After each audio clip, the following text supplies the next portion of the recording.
The Ukulele Reviews podcast. When did you start doing clinics? Oh, Many years. I've always loved teaching, but I started sharing ukulele, even teaching, like in junior high school. Were you a guitar player as well? Most of my adult life, I played He guitar, started off on guitar. I thought I remember. but that.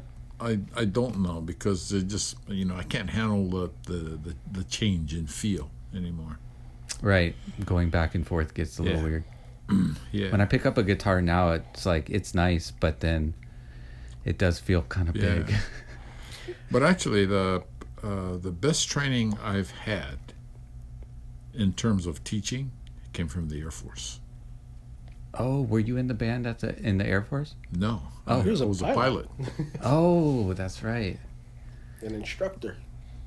So But what during your time there, or just the 30 years, and in my estimation, the best thing I learned from the Air Force about teaching is that you got to figure out how to do the most important things first.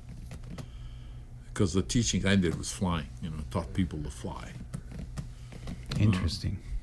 and so his philosophy is pretty. if you're in an airplane, and especially if something's going wrong, you got to do the most important things first. Right. Because if you don't, If you don't, a lot of Lucky people they die did. because of that. A lot of people have flown like a perfectly good airplane right into the ground because they got distracted and were doing the wrong thing at the wrong time. Interesting. So Yeah, it really is. when you're traveling around now and like with the ukulele community, is there some kind of cumulative issues that you see that people aren't addressing, or they're addressing some From the things? standpoint of ukulele? Right. Oh, yeah. Oh, that's why his clinics are so Shit, so, I'll talk. so great. I can talk for 2 days. No, on he that. can talk for 6. I was there. He's lying. Well, we talk got for time. 6. It's like holy We're shit. just hanging out. He is the only guy I've ever seen teach. What was it? 7, 8 hours a day for 5 days straight. 5 nights and 6 days. Man, I was exhausted watching him teach for that long. And after that, we went, and then I did a 2-hour clinic. You did like 5 days. I did 2 hours.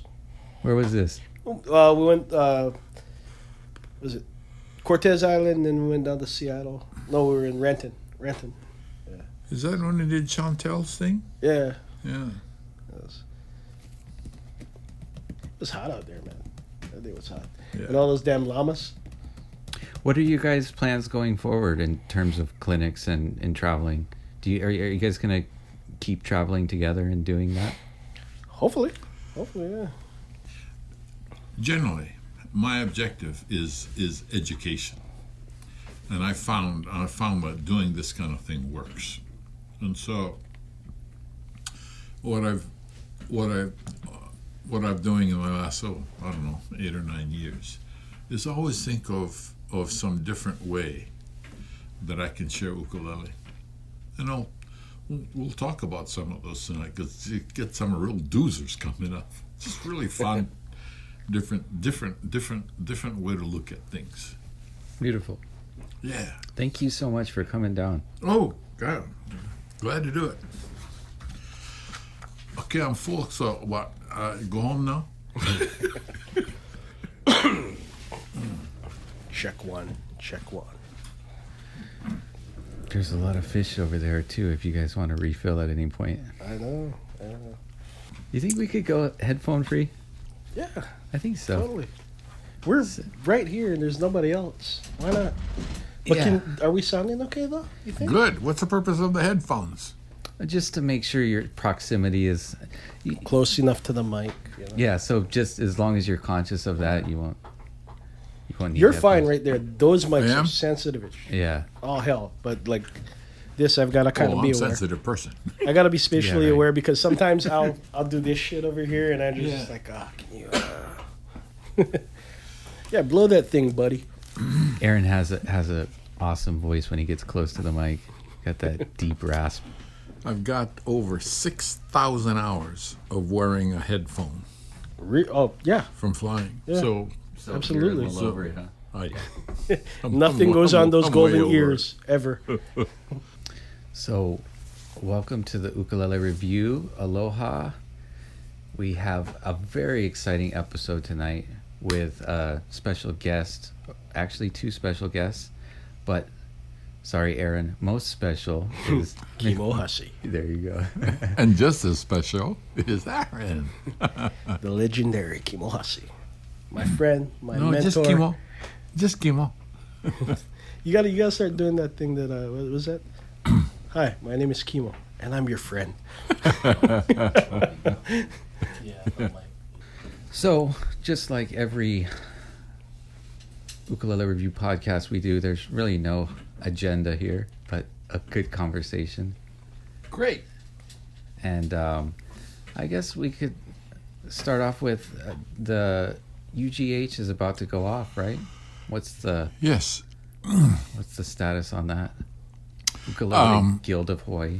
Yeah, the Ukulele Guild of Hawaii is having its annual ukulele exhibition next weekend, actually, and it'll be at the Bishop Museum. That exhibition has been going on annually at least 20 years now, and last year we had it at the Bishop Museum, and so this year again it'll be at the Bishop Museum.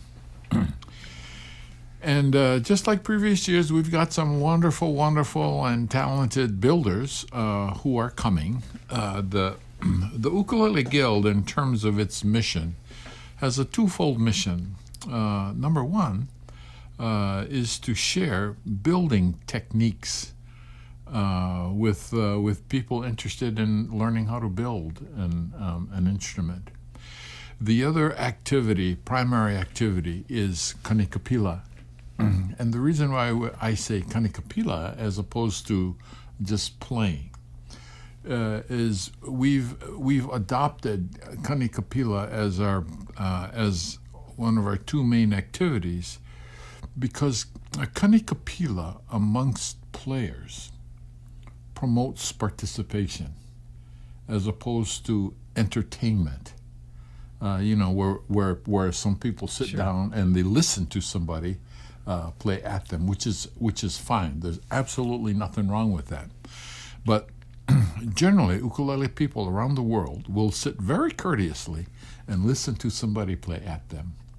But after a while, they really love the idea of participating in the process of making music and playing themselves with friends.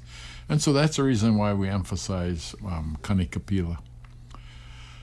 Anyway, the exhibition is going to be at the Bishop Museum. Dates are, I think, like the 22nd to the 24th. We should clarify when you say kanikapila, that doesn't mean bring your own uke and jam with us, right? Or is It can absolutely. be. okay, It can okay, be. okay, cool. Yeah, because what we do at our exhibition is A, we show ukes, and B, we kanikapila. Okay. The whole time kanikapila is going on.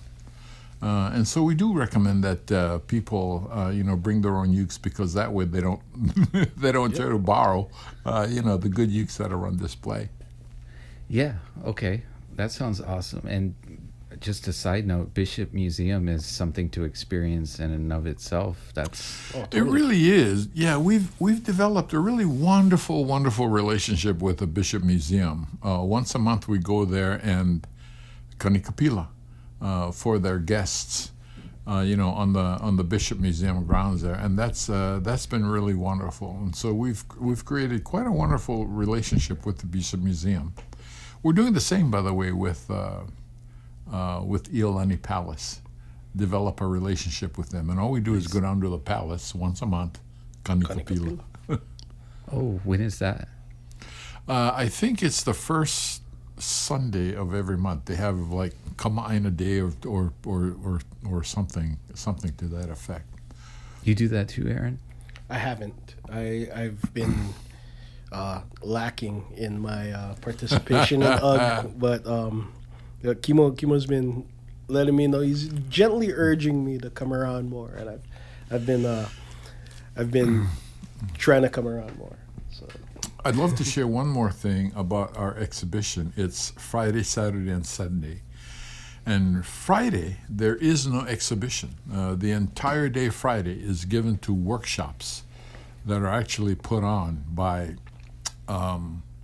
local UGG members and some who come from other countries. In terms of learning techniques for building and lutherie. Yeah. And that would be awesome for anybody just trying to learn more about building, somebody that's a builder trying to learn somebody else's techniques, and a lot of times just for enthusiasts that want to understand better what goes, right, how the sausage is made or however. Exactly. A little bit of behind the scenes. Kimo and I have been talking a lot about the different types of ukuleles out there that people haven't seen before. There's so many.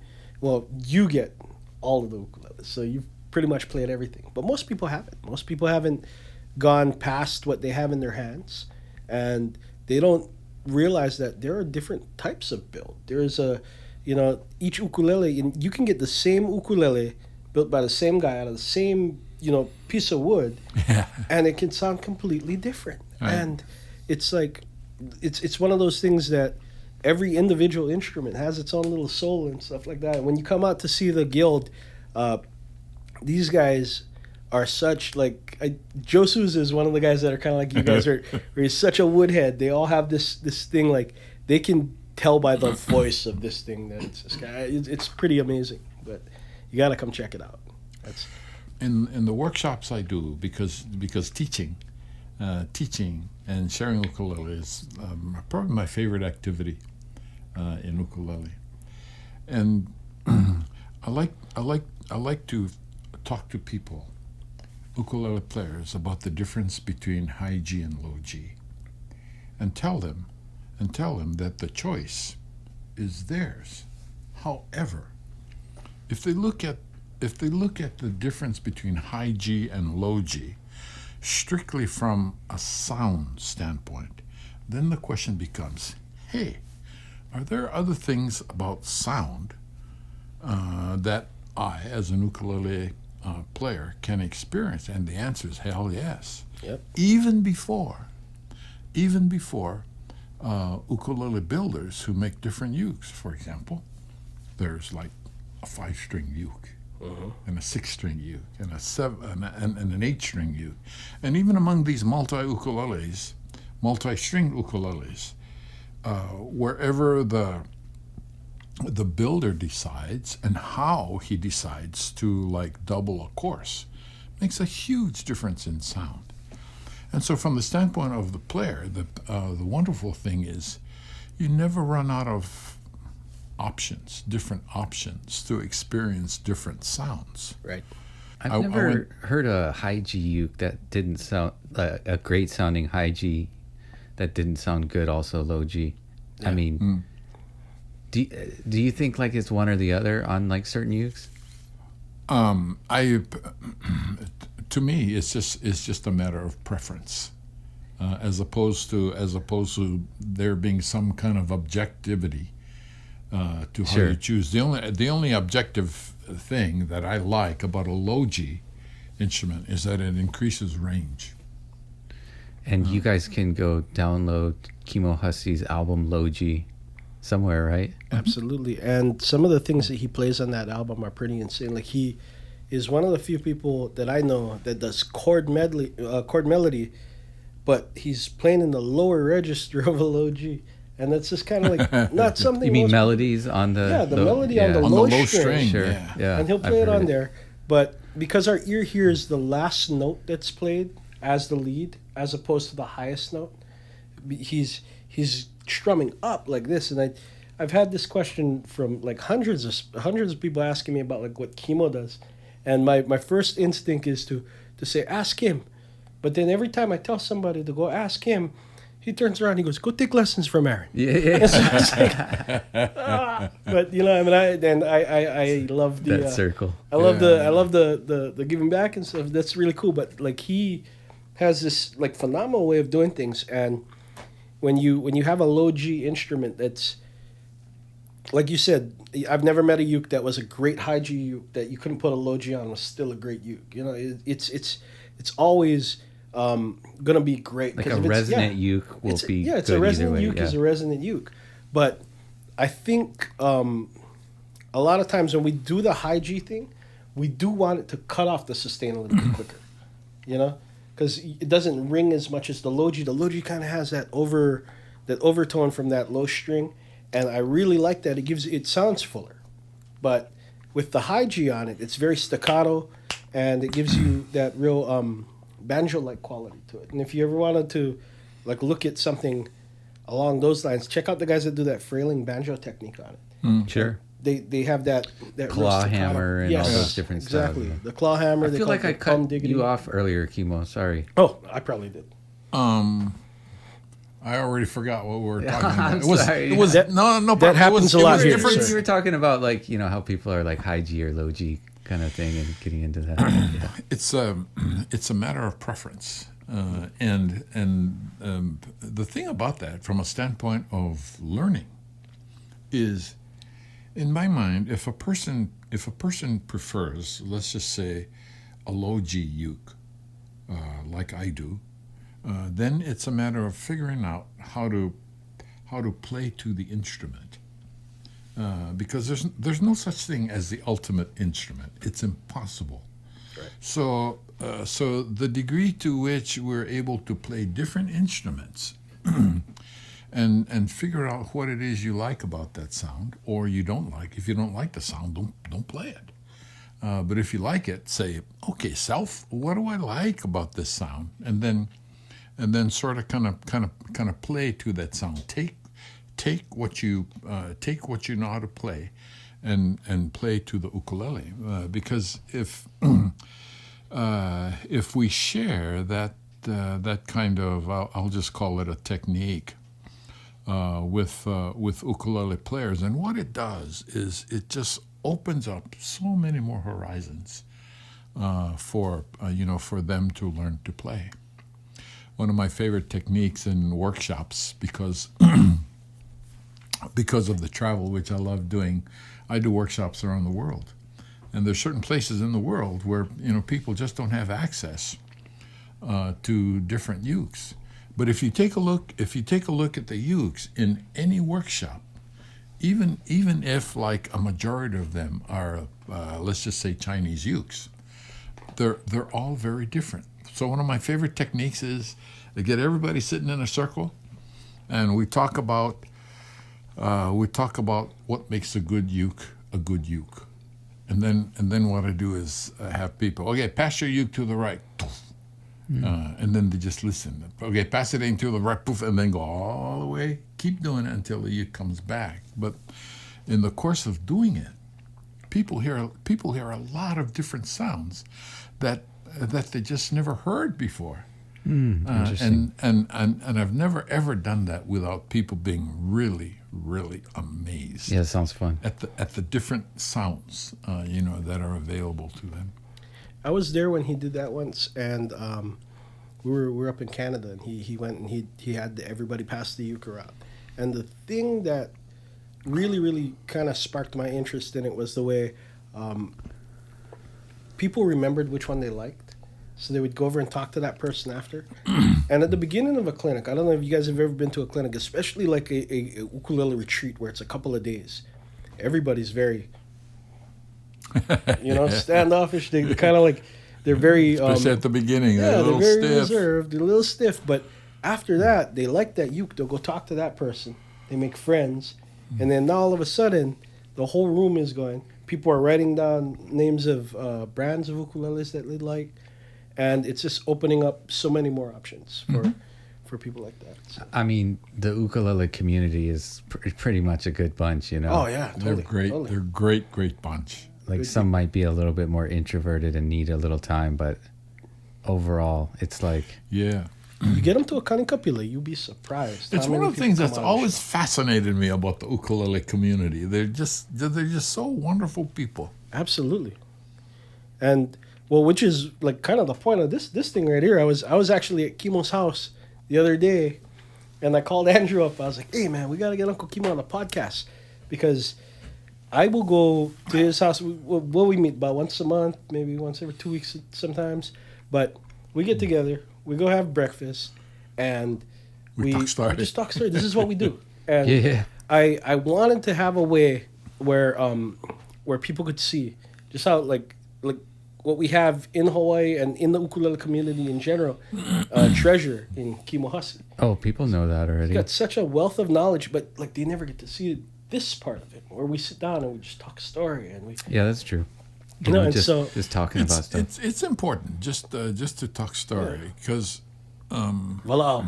well, yeah, because more often than not, I think by just sharing informally as we do right now, the whole sharing of ukulele, in my estimation, takes a different turn, and that is the ukulele is not the end. The ukulele is a means to the end. The ukulele is a catalyst, and the degree to which we learn to play the ukulele in a way that maximizes the sound that we get out of the ukulele is the degree to which we can take whatever we learned with regard to that and apply that to anything else.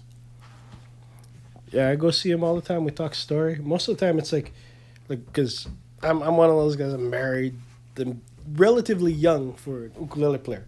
Like, I just hit 40, but for an ukulele player, that's real young. It's these guys, all the ukuleles tell me I'm young. But the thing is that I always come to Uncle Kimo for advice about all kinds of stuff, and every time he always relates it back to the ukulele. Stress in your life, stress at your job, stress at what you're doing, not enough time, you spread too thin. All this stuff goes back to the ukulele. Can you explain like some of the things you tell me on stuff like that? Sure, but if you give me an ukulele, I can play to that better than I can explain it. And that's kind of what I was hoping for right there. All right, so Kimo's known for playing a plethora of incredible All of the ukuleles. customs. And you probably know of this guy, but Hey. I'm a big fan of his lately. You know what? Yeah. I just got my first Petros about 4 days ago. Oh, no way. Yeah. Oh, on the cool. What Incredible ukulele. I know, aren't they so rich and warm sounding?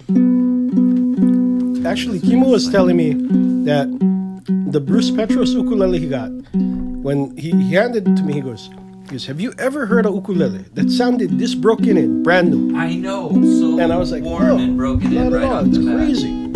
So good, so good. Okay. So I believe the question was life lessons on an ukulele. Yeah, what you can learn. I think one of the wonderful things about ukulele and music is to learn about resolution. It's resolution. On every minute of every day, we're looking for resolution. Absolutely. For example, if you're hungry, the resolution is to eat. Yeah. And so here come some thoughts about how we can address resolutions from the ukulele. When I play this chord,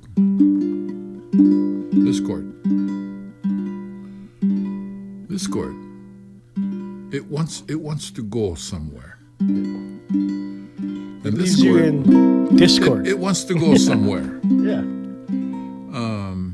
And so one of the things to learn about ukulele and music is, okay, if a chord sounds like it wants to go somewhere, how do you figure out where it wants to go? And there's some basic rules to that, but just let me say that sound wise, this chord wants to go there. Yeah. And when we go from here to here, what happens is we go, and it resolves.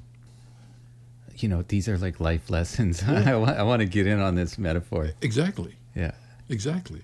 And so the key is, hey, you know, if the instrument's not with you, but there's something that requires resolution. So is there anything about learning to play the ukulele that we can apply to that? The answer is hell yes. Another example. You are my sunshine, my only sunshine. You make me happy when skies are gray. You'll never know, dear, how much I love you. Please don't take my sunshine. So, let me ask you a question. He does that in the Let me clinic. ask you a question. And the question right. is, how did you feel when I stopped? Unresolved. That was preposterous, sir. Unresolved. You gotta Please play it low, don't man. take my sunshine. Oh, man. Cliffhanger. Yeah. Keep believing us there, huh? And so there are two things. Number one, resolution and how to resolve it. Number two, equally important, is sometimes in like ukulele, and because of that in life, we just run right over a resolution without enjoying it. In ukulele, we're so accustomed to the right interesting, hand, right. to the right hand of. You know, I had my headphones on and I was like, oh yeah, this is nice. And then you just dropped off and I'm just like, Why? Why would you do that? But if you kept going, it's not as if I would have sensed how needed that next. That's correct. Yeah. That's correct. And so anyway, Oh, that's you're getting deep. Say again. Well, Deep it's life lessons. No, I love it. The way we got into this discussion, if I can remember, is there's the ukulele is not the end. To learn to play the ukulele is not the end. It is a means to the end. And so if most ukulele players, no, I shouldn't say this. Let me just say that my impression of the average ukulele player is they're not interested in being the world's best ukulele player. Okay. They're not interested necessarily in playing every day. They're just interested in playing whatever they feel like it. But just because they don't play every day does not mean that they cannot learn some really, really powerful lessons, on the ukulele. Hey, while I'm here, we had a discussion about low G and high G. Yeah. One of the things I like about low G ukuleles is putting the melody on the low G string. Yeah, you got to do that. Okay, melody on the low string, and again, it's just like variety. Do something different. So here's the song. I'll tell you what. Let's throw in an intro.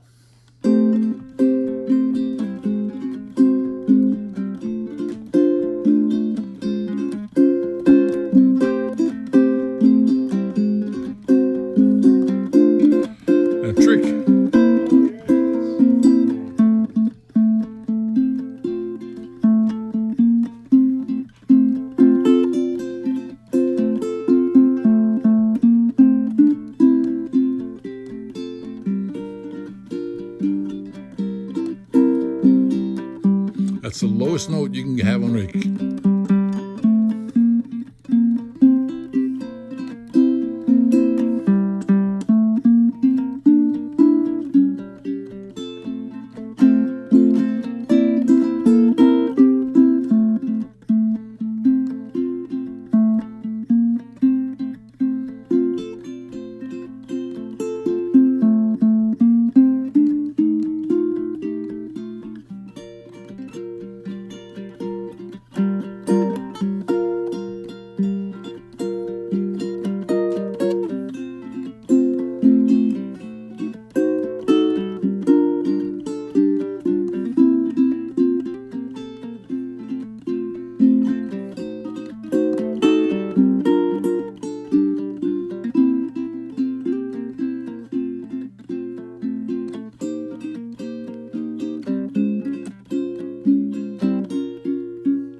you catch that dirty Beautiful. trick that he threw in the beginning? What I did was I played the introduction in Different one key. key and played the song in another Change key. He'll start playing it, and so you're like you're all set to play in this key, right? And then all of a sudden it's like boom, a fourth away. It's like holy shit. So, Aaron, what do you think about ukuleles and what we can learn from ukuleles? I think I learn a lot from ukulele every day. I never looked at it that way until we started hanging out, talking story. I admit I was one of those guys that was like, it to me was an instrument. It was something that I knew people wanted to learn how to play, and I knew I could teach it. Yeah. And so I would kind of approach it that way. But since hanging out with you and stuff like that, I think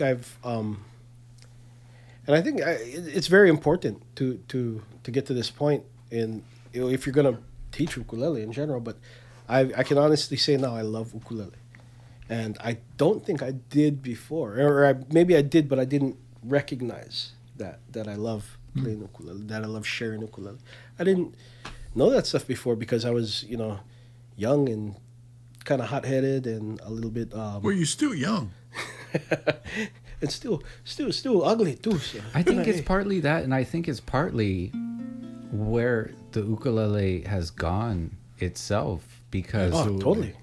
Absolutely. you'll notice in the last 20 years, but even 10 Right. and even 5, like Completely the quality different and quality the levels. amount of Yeah. amazing luthiers.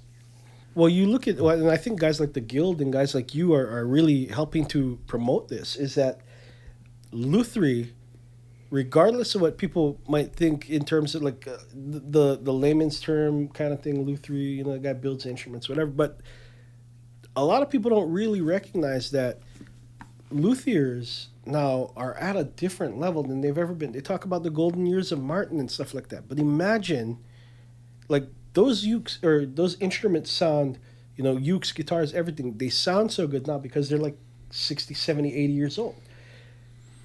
How would something like How's a this Samoji Petros gonna sound? or this Petros Yeah, or exactly. a Ko'olau or like any of these instruments that are being built nowadays, how are those things going to sound in 80 years? Yeah, Like, and it's a completely different level. I completely agree. And this Petros that I recently got, I'm fascinated with that uke because I think Aaron mentioned that one of the things that struck me most about that uke is how mature it sounded when I first got it. And so the question in my mind is, as the uke opens up, and I've never ever heard a brand new uke that didn't open up. The question I have in mind with this one is, as hell's it it gonna continues sound to like? open up, what it's going to sound like. Because I think if it gets more mellow, it might sound muddy, and I don't think that uke knows how to sound muddy. So I don't know how that uke's going to mature. Probably increased projection, but I mean they're already very open and with a lot of volume, but that's what you want, right? People don't want to know that like in 40 years it's going to sound good, or even Right? 2 They want years. it in their hands Yeah, right now, playing exactly. good. yeah. And it's one of those things though, but like a fine wine, it's just going to get better with time. And I believe that this generation of luthiers right now is the best we've ever had. You've got guys And they're getting better. right now downstairs. You got Noah Bonk, right? Yeah. You've got Joji in Japan. You've got like Jay Lichty all the way on the East Coast. You've got like these guys that Eric Devine over in Maui. Yeah. You've got Steve Grimes over in Maui. You've Steve got Chuck Grimes, Moore on Chuck the bass Moore. line. I mean, there's different neck sizes and all that kind of stuff. I know you like wider necks and longer scales and stuff. But you can pretty much jump in on anything. I like, but for a practical reason, I like extended scales because it results in more room horizontally, especially when I get down around the 8th or 9th fret. And the reason why I like wider fretboards is it provides more vertical spacing. so my fingers don't get squinched horizontally and they don't get squinched vertically, because you can produce a finger buzz just as easily vertically as you can horizontally.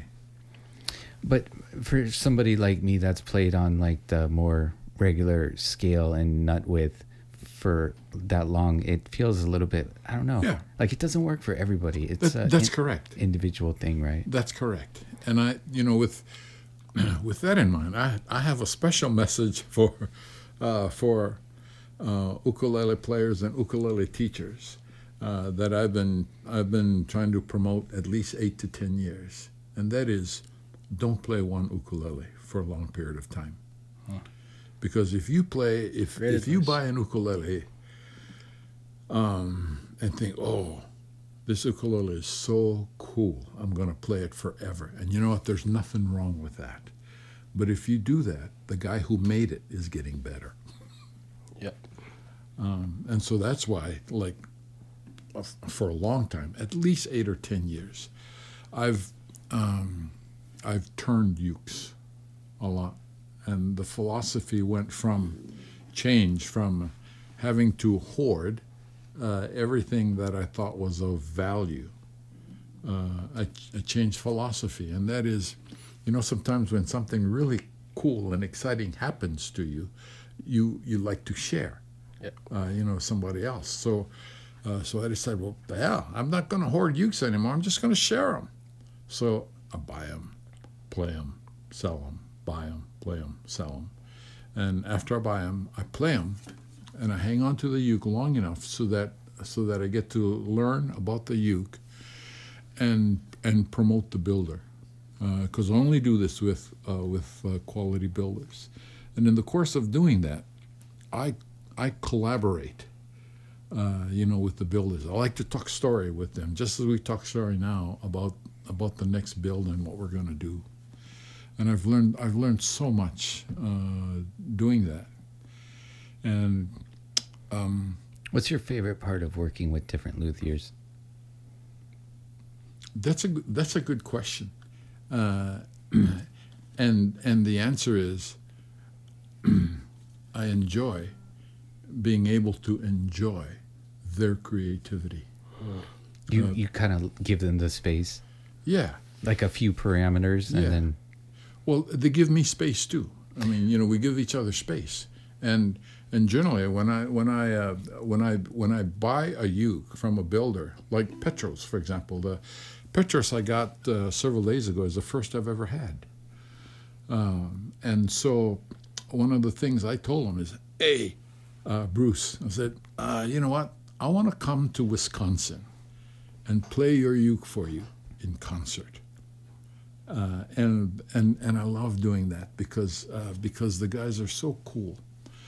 But the other thing, more directly about your question, is when I collaborate with these guys, I know who's not afraid of doing experiments, and I also know that even if it's an experiment with those guys, that it's going to turn out right.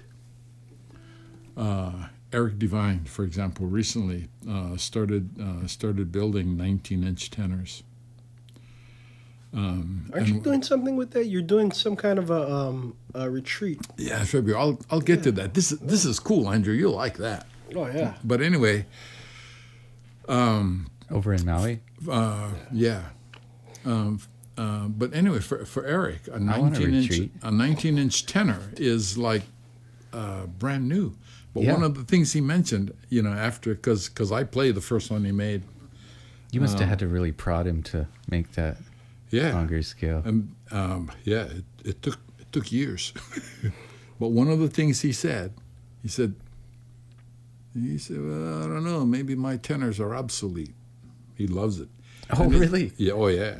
And it's not as if Come on. His 17-inch scales are fantastic. That's silly. it does. Yeah. But The this, 19 the next 19-inch tuned down a full step, unbelievable sound. What about tuned regular? Tuned regular, it'll sound tight because of the longer scale. I don't know. His His his have work, that though, really yeah. relaxed, super warm. Like they could almost Yeah. be tighter because Yeah. they're Well, actually- kind of loose at 17. Actually, when he first made the first 19-inch,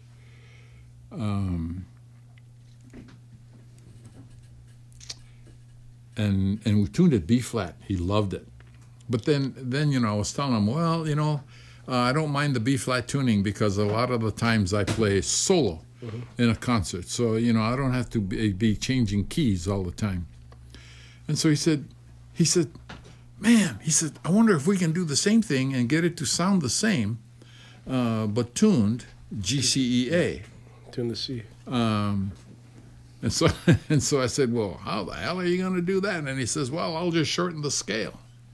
And I said, by how much? And he said, about like that. Oh, so it's like 18. Yeah, so he shortened the scale a 5/8 little or bit, something like that. tuned that thing up to GCA, sounded great. Oh, there you go. And then I tuned it to And then down you to tuned B it down flat. to stuff, It yeah. sounded great. Yeah. So I so actually that like a uke, lot of ukes about a half step down. Yeah. Yeah, I mean it's an incredible ukulele. Okay, our Tell February. us about the retreat. Yeah. Yeah,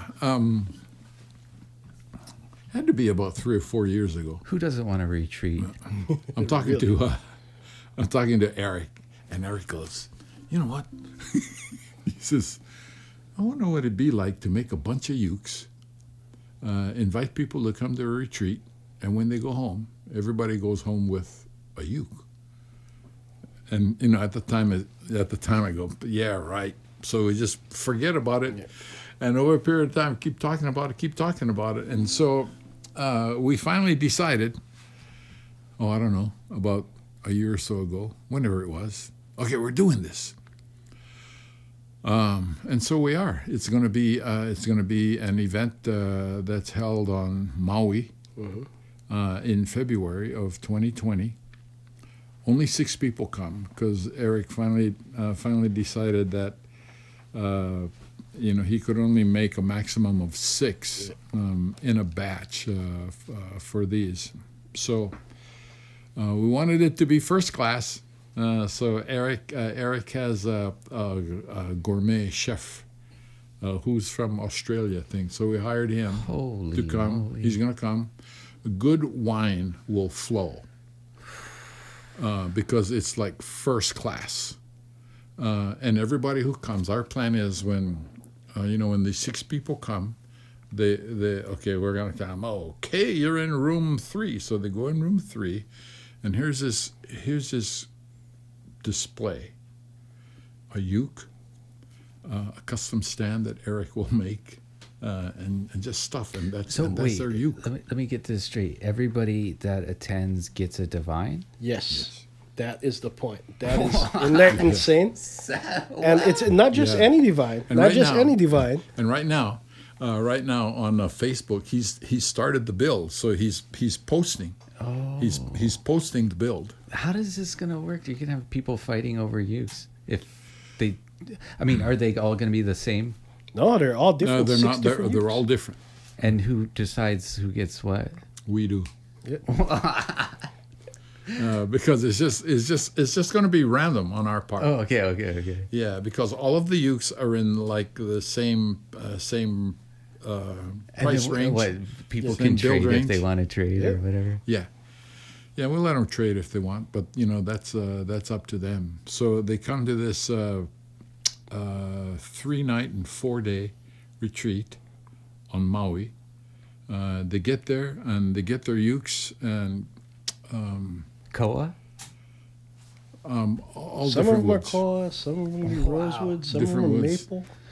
I was talking to him the other day, and he said, "Hey, Kimo, I was able to get some opal," and he said, "I got enough. I got enough so that there's going to be opal on all 6 ukes." So he had this picture on Facebook or on YouTube, whatever, Yeah. of where he put the opals. So is this sold out or? Yeah, No, there's 6 slots and 6 slots total, and there are 2 left. Oh, there's 2 left. I thought it was sold out already, but yeah. How Yeah. much is that? 16.5.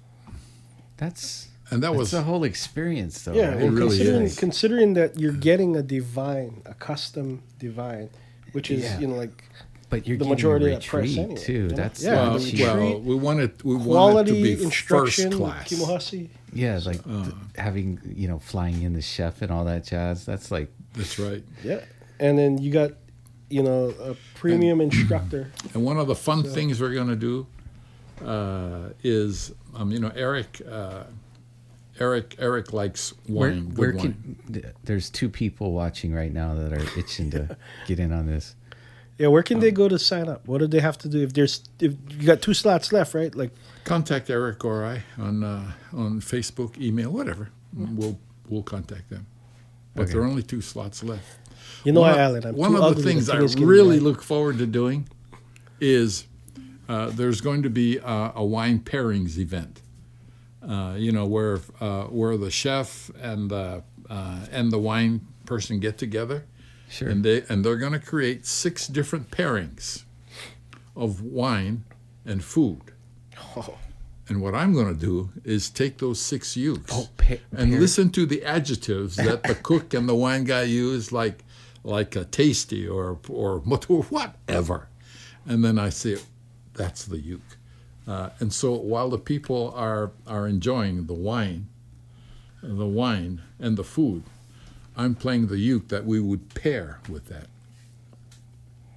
talk about gourmet. There That's you go. incredible. Yeah. Yeah, Zanuck is going to go up with me because Eric's job is to tell the people about the ukes, and Zanuck and I are gonna play the ukes, help the people learn how to play, and so one of the things that I would love to share with you, Andrew, after the fact is, what we learn about that, because part of the reason why Eric and I are doing it is just to do something different. Well, it's pretty darn cool. It is, and the big thing is to add a little bit of snob appeal to ukulele. I mean, I gotta be honest. If I was a wealthy man, I'd be all over I'd it. probably do it too, yeah. It's like being able to just go and do something like that. 16.5 That's is pretty all- reasonable, yeah. It really is because retail wise, these ukes are probably on the order of about 12 or 13. Right. And So you're talking about a few $1,000 after the fact, for- the person still has the uke. Yeah. And having you and Zanuck and Alan, what's going on, man? This Is the keeps camera shutting just off. dying? Yeah, no, it keeps shutting off. Are you using a Chinese battery. battery? Just throw that thing away already. Yeah, that's what I'm gonna do. Okay. Is it the battery that shuts it off? It's a like that, generic or- battery. I didn't mean to say Chinese. They're probably all made in China. Even the Canon ones that we pay $60 for. Well, Chinese and generic are about the same. I don't comes to know, man. electronics, It's man. getting, Yeah. like some of the Anui Nuis now. Well, made in even China, their those are electronics, like Huawei. Have you tried the Moonbirds and those different ones? Yeah. Yeah, they're pretty, Yeah. and I mean, as we all know that, like, every race of people can do just as amazing things as the next. Yeah. It's Well- just here in Hawaii, like, we had to jump on everybody because this has been like our thing from the get-go, Well, you Yeah. remember Back to the Future, right? Everybody was talking about like how Doc Brown was like, "That's why this thing sucks. It's made in Japan." And it's like in the 19 Japan guitars were, Right. remember they were like doing Mountain and Company with Crazy. the Martin Yeah. logo and Yeah. stuff over there. I gotta That tell was you, when Japan was Yep. affordable, Yeah, and now Japan is like, super expensive. yeah. Andrew, But I gotta tell you and your ukulele folk about something else that the guild is doing. Yes. That is really, for me anyway, it's really exciting. But before I leave Maui, I want people to know that we've got 2 more slots remaining for Maui. So if anybody's interested in that, just contact Eric or I.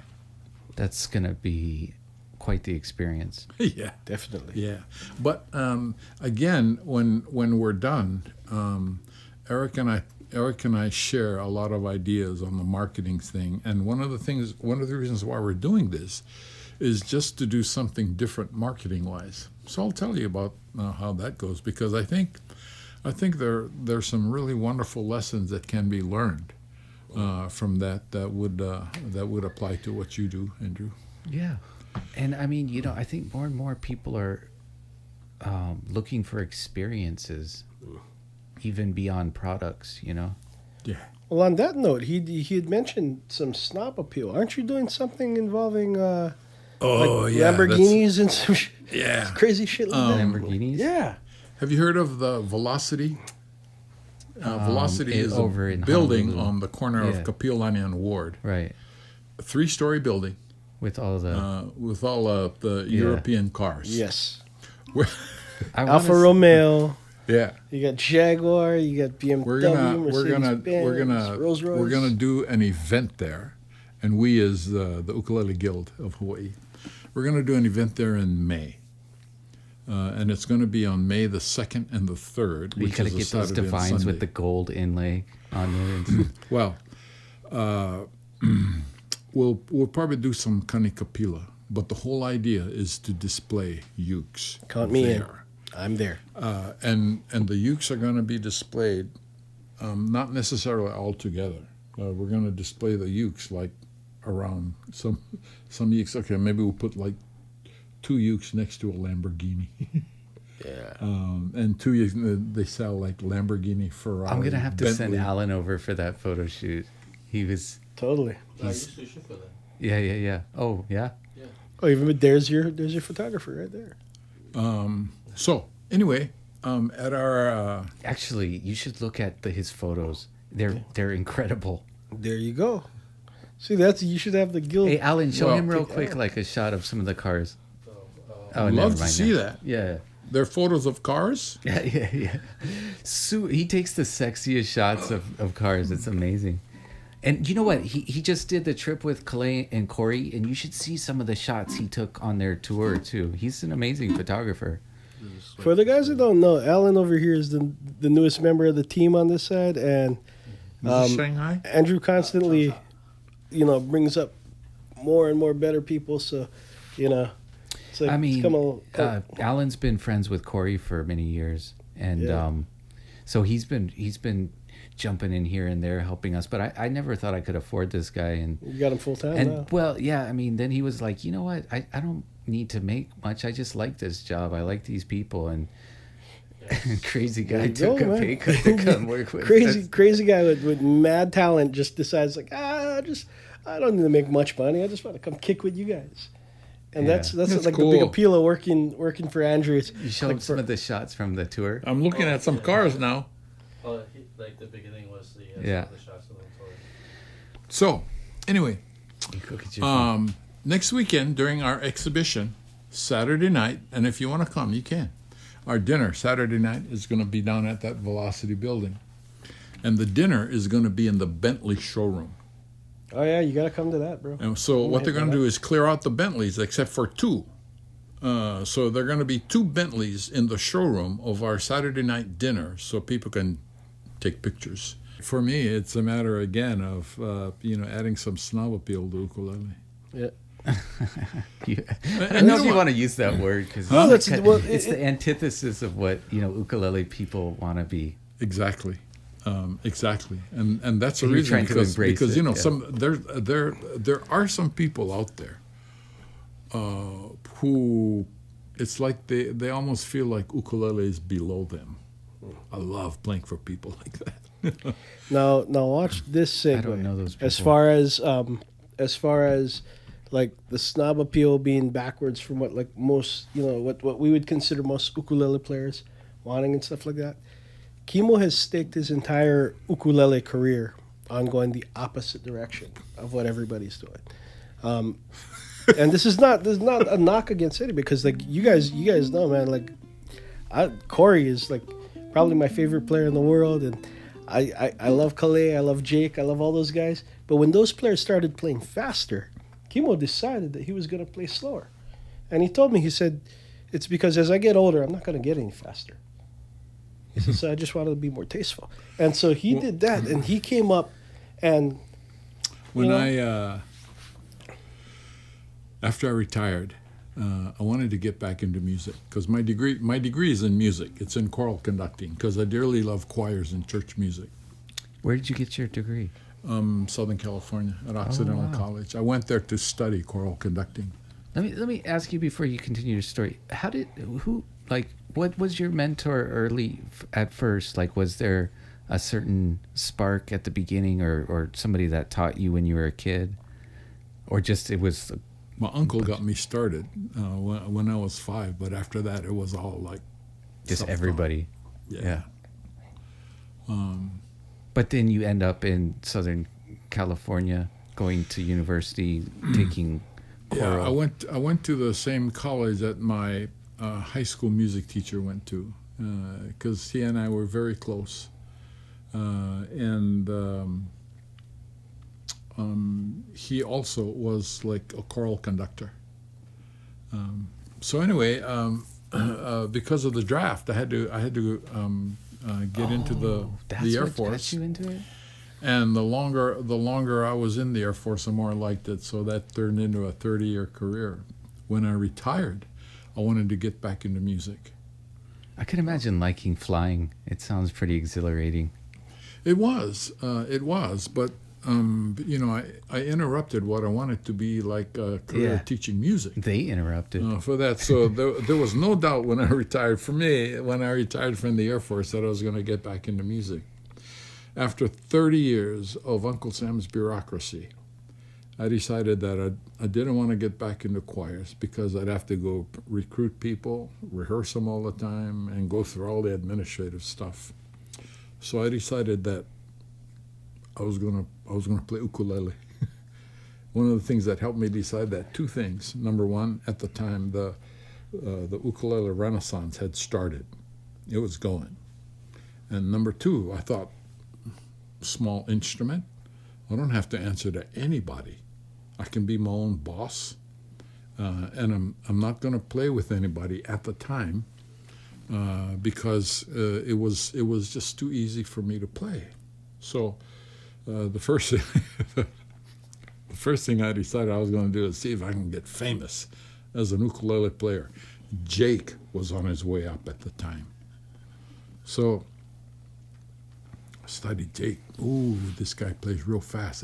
At the time, Jake was playing real fast, jumping around the stage, real active. Fuji Rock Festival. So I decided, Distortion. I'm going to go the opposite, and I'm going to play slow, stay in one place, and just play slow and quiet. And it worked after a while. Developed a reputation as a player.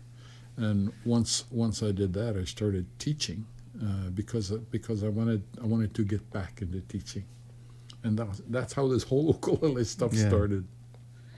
It's only other musicians that are impressed with speed. Yeah. I mean, like, most people just want to be moved by music, Exactly. And One of the things a lot that of he times does. speed can get in the way of that. That's great. Well, I watched him play. I've actually seen him play quite a bit, and in a concert setting. And one of the most unique things that I've seen is how quiet the audience becomes. They will really get real quiet like that, and he'll start playing real quiet, and then he'll whisper, and he'll go, "If you know the song, sing along." Nice. And everybody in that place starts singing the song with him. And it's like they feel like they're part of the show. It's like one of the most like engaging ways to play. And he does it in these small private house concerts. And it's like, and everybody afterwards, he comes out of there and he says, he tells me, he's like, I don't want an audience. I want a whole bunch of friends. And, That's it's beautiful. Like, it's a beautiful experience for everybody. And I think that's when I really started looking at like why I need to, like changed my mindset on a lot of things, and that's why I started playing the way I play now. And, Despite the ukulele's size, and the popularity of ukulele, and the way that popularity comes about, a lot of times in my mind prevents people from learning some wonderful, wonderful things about ukulele. that very good luthiers are able to portray in the instruments that they make. One of them, for example, is playing with dynamic range. I'll show you.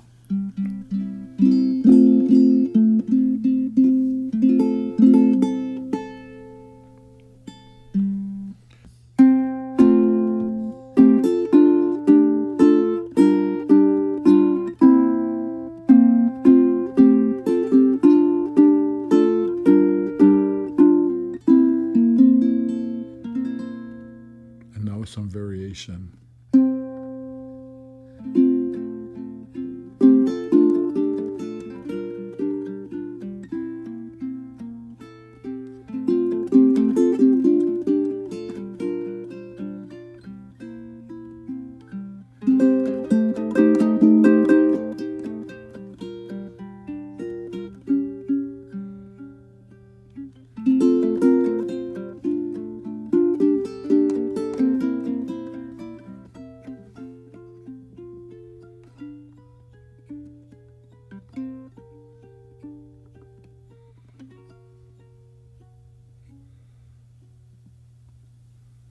And if you do it right, you cannot not play the last chord, but people will hear it.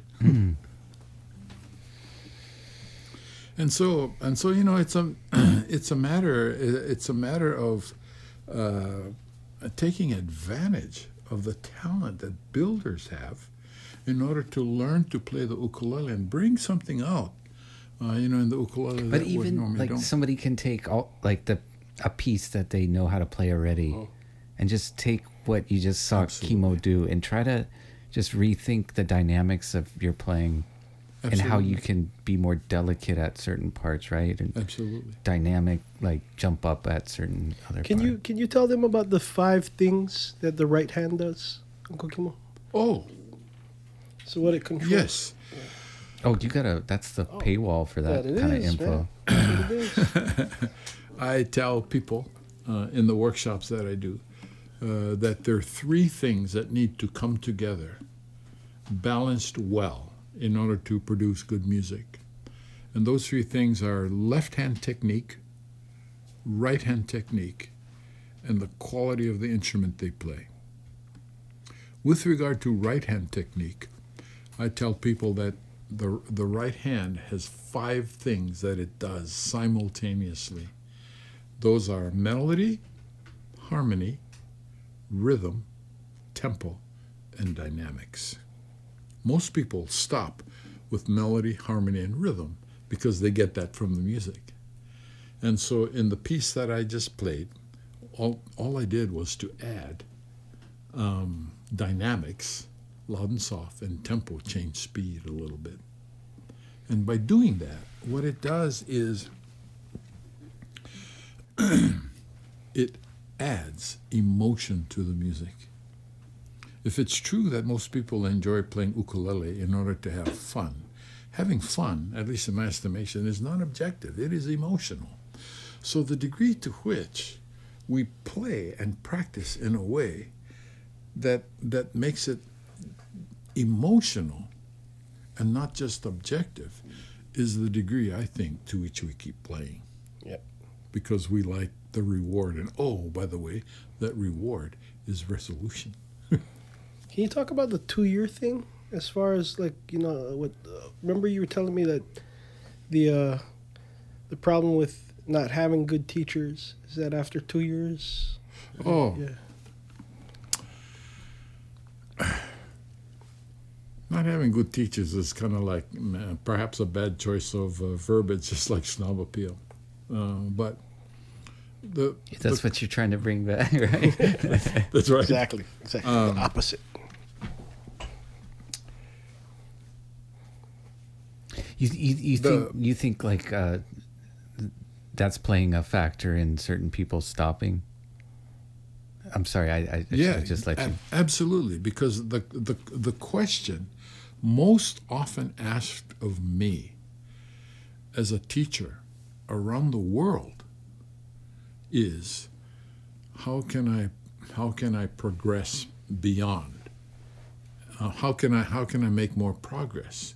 And every single time a person asked me that, I said, your question is how you get beyond C, F, and G7, isn't it? And 100% of the time, the answer is yes, that's right.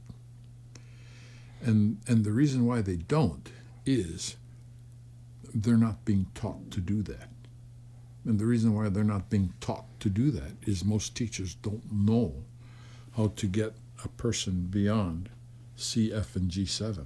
Because if you take a look at generally how people learn to play the ukulele, we teach them C right off the bat because it's real easy. So we teach them C, F, and G7, and then we play You Are My Sunshine, which is great. And then we keep the chords the same, change the song. Keep the chords the same, change the song. And then we get to the point where, we use the same chord, but maybe in a different key, like F or G. But just keep changing the songs as opposed to expanding in a way that gets us beyond C, F, and G7. And so, in my estimation, changes, the biggest loss in ukulele comes about because people don't know how to get beyond C, F, and G7. And what advice would you give to those feeling stuck, if there is something you could, say in that regard? That's a great question, and that is, ask a friend. I recommend people contact me because I love to talk to them about that, and it's a matter of figuring out how to keep the learning process going, as opposed to getting to a point where the learning process just stops. It's kind of like when, in order to, if we just keep with C, F, and G7, the learning process goes like this. It's stayed and very, very defined, as opposed to the learning process, at least in my estimation, should go this way, where it opens up. Right. And it opens up to all kinds of things where people can, for example, enjoy how to put dynamics and tempo into their music. All you got to do is change the right hand a little bit. But it takes somebody who knows how to do that and knows how to teach people to do that. Would you also start teaching people like alternate versions of those same chords? Or that's what he does in his. Is that just about the same? Yeah. I mean, there's, music is never ending, and it's almost like the more you learn, the more you realize it just keeps going, and there's, so much more to it. Yeah. But you find people kind of plateau sometimes after getting those basics down and enjoying this song and that song, and they're strumming and singing along and stuff, but it never goes anywhere to keep them inspired beyond that first initial rush. That's right. And sometimes the reason why people don't go beyond is that they don't want to. Sure, yeah, which it's their right to do that. Sometimes what we teachers do is make wrong assumptions about what we think people ought to be learning. Right. But then, if you are genuinely looking, there's places like HawaiiMusicSchool.com that Aaron has, where you can go join at super low cost and get a ton of lessons. And there's people online, I guess, I know I can hit you up on Facebook, but is that something that's you pretty open to everybody bothering you, or what, Kimo? People, I don't mind people bothering me on Facebook. I mean, I love to share ukulele. Yeah. So I never ever mind when somebody asks me a question about ukulele. That's wonderful.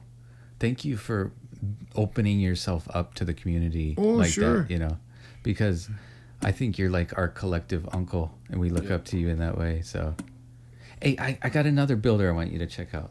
Okay, cool. you guys doing? You want some more pokey? Yes, Let me- sir.